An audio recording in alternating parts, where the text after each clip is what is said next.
its history, Gramercy Park has been home to a multitude of notable New Yorkers. Today, it's where you might run into Jimmy Fallon or Julia Roberts, but back in the day, this is where New York society settled.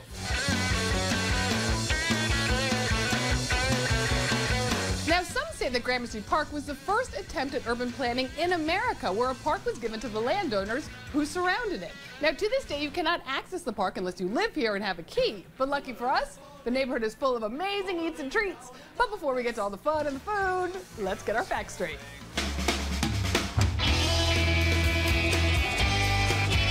It's hard to imagine, but before this beautiful park was built, it was swampland. It was situated on what was called Gramercy Farm, owned by a descendant of Peter Stuyvesant. It was bought by a politician named Samuel Ruggles. Back in 1831, it cost him $180,000 to landscape it.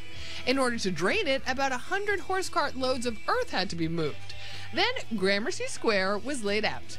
The possession of the park was deeded to the future owners of the 66 parcels of land he plotted to surround it. The fence was erected in 1833, but building on the plots was put on hold due to the financial crisis known as the Panic of 1837, during which the price of land sharply rose. Not such a bad thing in hindsight, as in 1842, the Croton Aqueduct opened, thereby allowing the townhouses that were eventually built here to have indoor plumbing. Gramercy Park is surrounded by beautiful buildings created by some of history's best-known architects and have been home to many famous and infamous tenants. Number 19 was built in 1845 and was the home of railroad tycoon Stuyvesant Fish. It was expanded by noted architect Stanford White, who also designed the Triumphal Arch in Washington Square Park.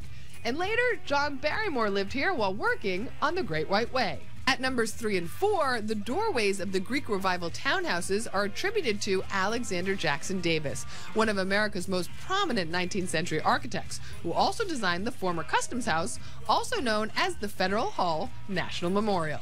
Number 15. Today it's the National Arts Club, but former home of Samuel J. Tilden, the 25th governor of New York State.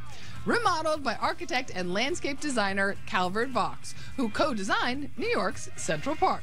At number 28, you will find a slice of history. Today you will find the Brotherhood Synagogue, but this landmark building, built in 1859 as a Quaker meeting house, once housed runaway slaves as part of the Underground Railroad. Literary history was made at Pete's Tavern, formerly the Portman Hotel. Urban legend has it that O. Henry penned The Gift of the Magi there.